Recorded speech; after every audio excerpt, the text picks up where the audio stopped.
Okay, so this video interview is one of the rewards for winning either the Critics' Choice Awards or the Audience Favourite Award at the EFN Film Festival. My guest today, for the first time in the awards ceremony's history, managed to win both. Hence why he's here today. Plum Stupple-Harris, thank you so much for joining me. You're here because your short film, ManMade, won both those awards. I mean, that's quite some feat. We'll get onto that shortly, but thank you for joining me. Thank you. Thank you for having me. I'm very chuffed to be here. How did you find the film festival? Because they can often be quite. There's always a lot going on, and there's dozens, if not more, of people to meet. How did you find the experience at the EFN Film Festival? It was, for me, it was just the complete package that you want from a film festival. It had a full audience. Everyone was really engaged with the films. The hosts were just fantastic. Really nice balance of just keeping us entertained and also engaging us in really cool discussion about the films themselves, what they were made for, wider society, and just got like you just feel the difference when you go to a festival that they create a really nice sense of community and detailed engagement from an audience. So it was just, really special. Excellent. And your film is really, really special as well. ManMade, it's just under 15 minutes.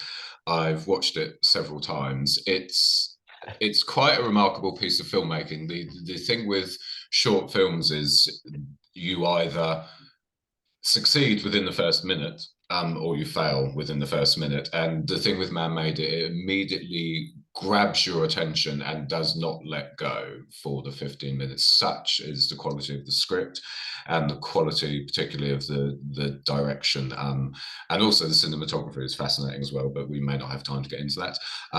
It's a phenomenal piece of work. I want to talk a bit about the subject matter because it deals with notions around toxic masculinity, not only the immediate impact of that, which, you know, there's been so much chat over recent years around this idea of masculinity and how it kind of obnoxiously pervades society. It doesn't just deal with the immediate impact of that, but it deals with the aftermath and kind of almost lifelong, in some respects, impacts of that.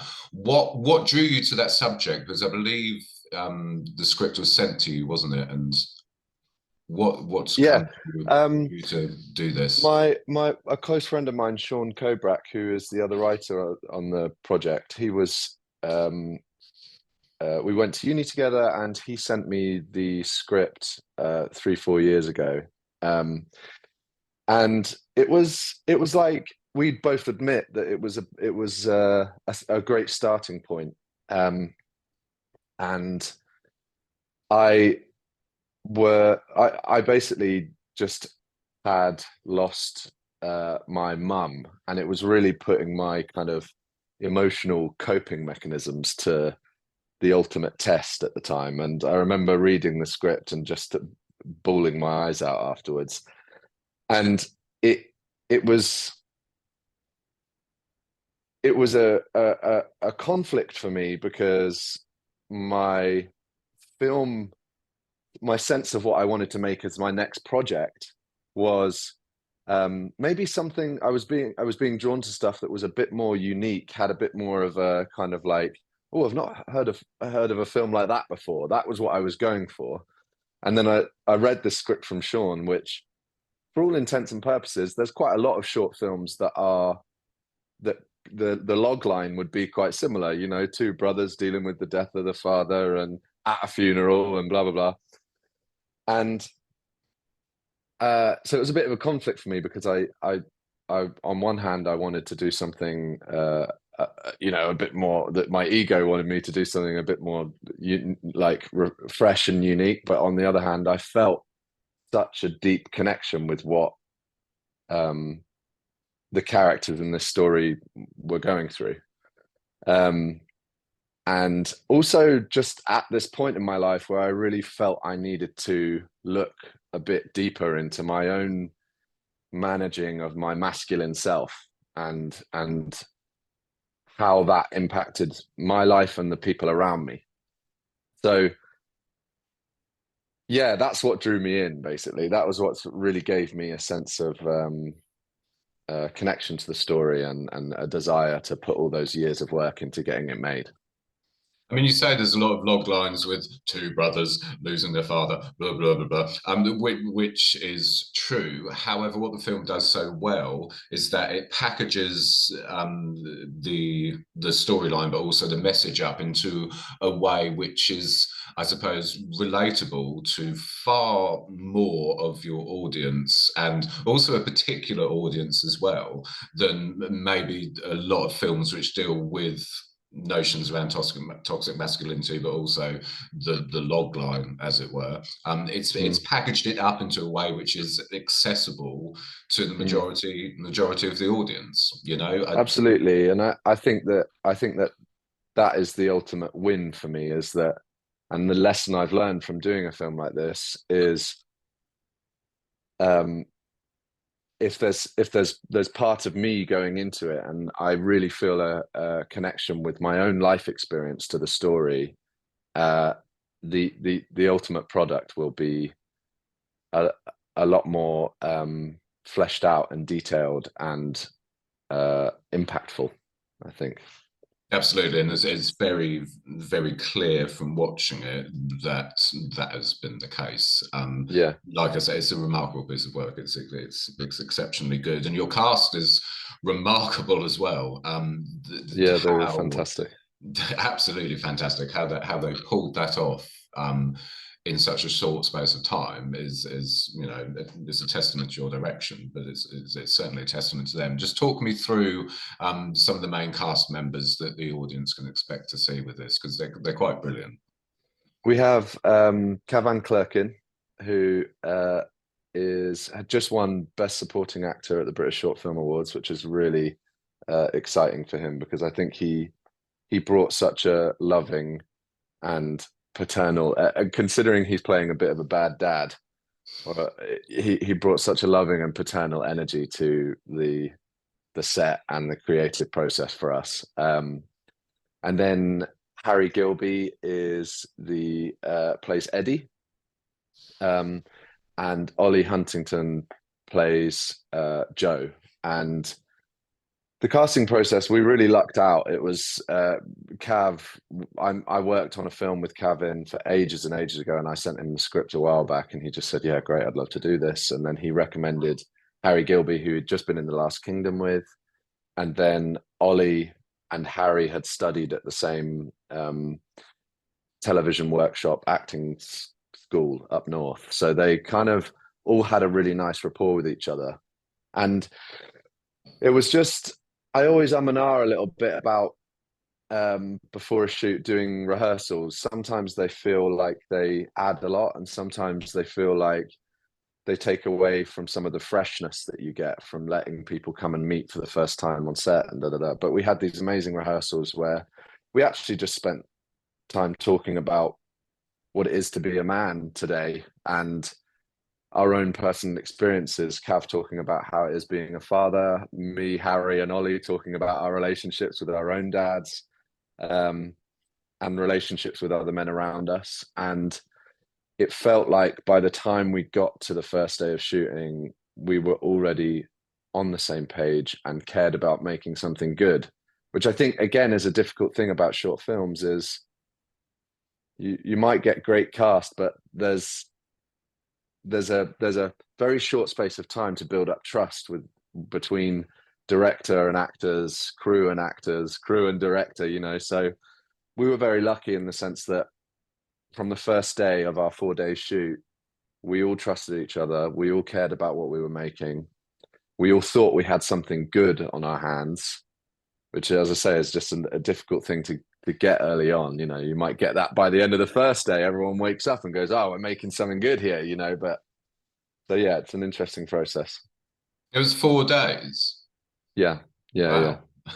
yeah. We packed a lot in, and you know, we had 100 odd extras spread out throughout the film, and a ton of locations, and open top buses and football grounds, and it was, yeah, Yeah, That's why it I'm was a lot. like 4 days Yeah, because there are multiple locations.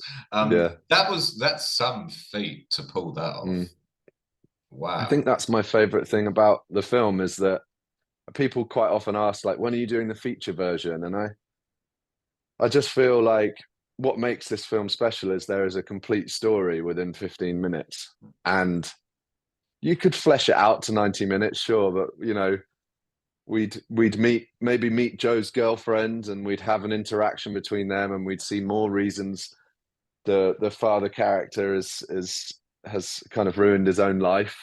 And maybe we'd see a bit more than just, you know, Eddie, the way Ed, I don't want to spoil it, but the way Eddie deals with it at the end, we'd see it flesh that out a bit. But actually, I always wanted with this film to kind of connect an audience with what it feels like when you're having, um, you know, an emotional outburst when you don't know how to do emotional outbursts in a healthy way. You know, it's panic attack energy. It's like, you know, blood boiling, and it's disruptive and disorientating, and yeah, and I think that's what makes the film quite as you say, quite engaging, is that it keeps that intensity throughout, you know. No, absolutely, and it does. And again, no spoilers, but the opening scene kind of sets the tone of that energy, and it slowly builds and builds and builds and builds and builds and builds Yeah, until the denouement. And I think I agree. I think if you try to flesh that out to a full 90 minutes, that would be lost. And therefore, the impact would probably be lost as well. And the impact is the agreed. most Yeah, exactly, important exactly. thing. I suppose that's the joy of short film in some respects. If you Mm, nail it and get it right, it can be far more impactful than a full length feature, yeah. which this undoubtedly was. And um, just to touch on something else you said, the film's personal to you, but also it's, you know, it's a big social issue, and that's something you've never shied away from dealing with. Social issues, Mm, you know. I think the Secret Journey, wasn't it, in mm, 2016? You dealt with yeah. anti-abortion laws in Ireland. You dealt with issues surrounding immigration. What motivates you to tackle these kind of big social issues? What's the kind of background to you taking these things head on? My career started in theatre, and I did about 7 years of kind of assistant directing and directing theatre, and I think that I would say theatre is especially smaller grassroots theatre is very drawn to dealing with social issues, and the practice of creating theatre is very much about engaging with the community and making people feel welcome and making people feel heard. And that's just rubbed off on me for the rest of my career, really, as is um things I love. The films I watch are the ones that are purely for entertainment. You know, I love the Equalizer films or whatever, but the films I make, I find myself becoming so much more engaged if I am encouraging empathy from an audience. And the thing I find most exciting about cinema is through a vessel of entertainment, we can show we can encourage empathy that hasn't been found before about groups of people we don't understand, or haven't understand as much until seeing a movie about it, you know.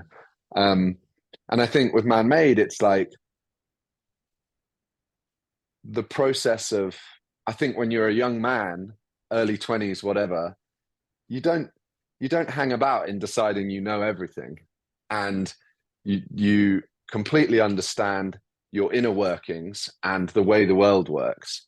um and I think what I was really excited about developing in ManMade is a film that young people can watch and maybe have those moments that we're all aware of where we go, oh, I'm a bit like that, or I do things like that, or oh, my dad's a bit like that. I haven't really acknowledged those things. We decide we understand the world at such a young age, but actually life is about continuing to be open to new lessons and new revelations that help you feel better about yourself and calmer in yourself. And, I've just had so many points in my early 20s where I thought, I'm broken, and I look back at those times now and go, fuck, how naive I was to think that that was the end of my development.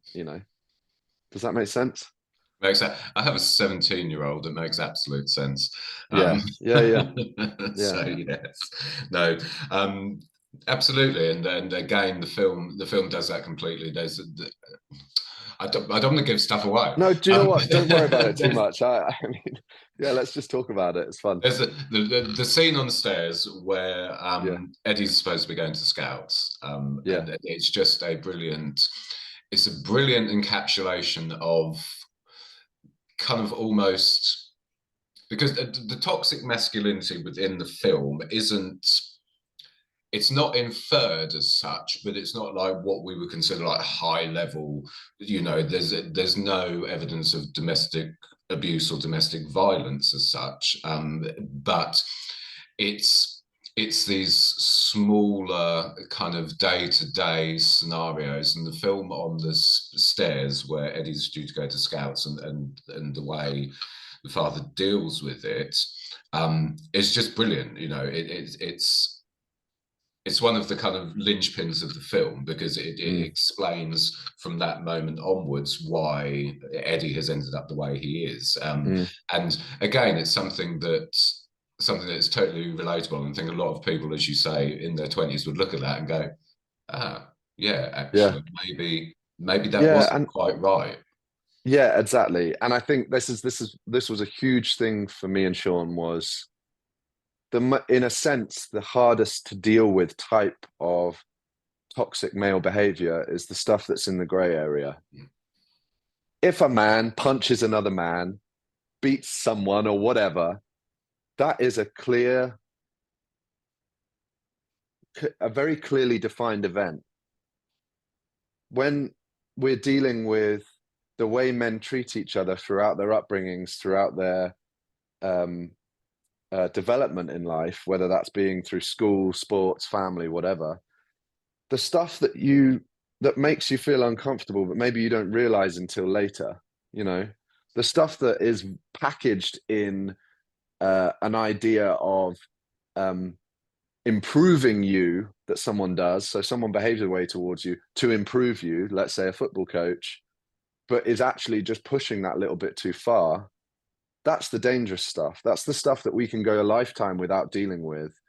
And then it makes our heads explode, And I think so many of the films that deal with toxic masculinity push these male characters into a world of extremes.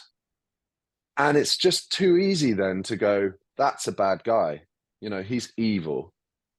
And so it was always really important to us that Cav and his connection with the community was, you saw the brilliance of him and you saw the worst of him. And so for us, the clubhouse scene, when he does that beautiful thing for all the lads and celebrates their win, that's him at his best. That's where we see how good of a leader in his community and how much positive impact he has on these young men. But then, as you say, the stairwell scene, what was really important to me and Cav in that performance was that we saw that, and I think we pulled it off, is we saw that this was almost he didn't know what else to do. This is probably what his dad did to him. You can see him doing this, behaving this way towards his crying son, but you can also see the fear in his own eyes. And I've always felt, for me, that was a very powerful part of that scene, is just that we get taught ways to deal with emotions, and we continue teaching other men to deal with emotions that way. That's what makes this version of masculinity toxic, is that we share the bad ways of processing emotion with other men because we're scared, So yeah, I really appreciate that you you connected with that for sure. Yeah. No, absolutely, and yes, and it does, and then and this cycle then just repeats. But of course, what we see with the film is hopefully the breaking of that cycle, which is absolutely, of course absolutely. the point. And just a final note on that: the breaking of that cycle is that we always wanted there to show two paths represented by the father and Eddie's brother Joe. You know, so Joe is this kind of symbol of evolving masculinity, patience, listening, sensitivity, giving space to strong emotions instead of pushing them away.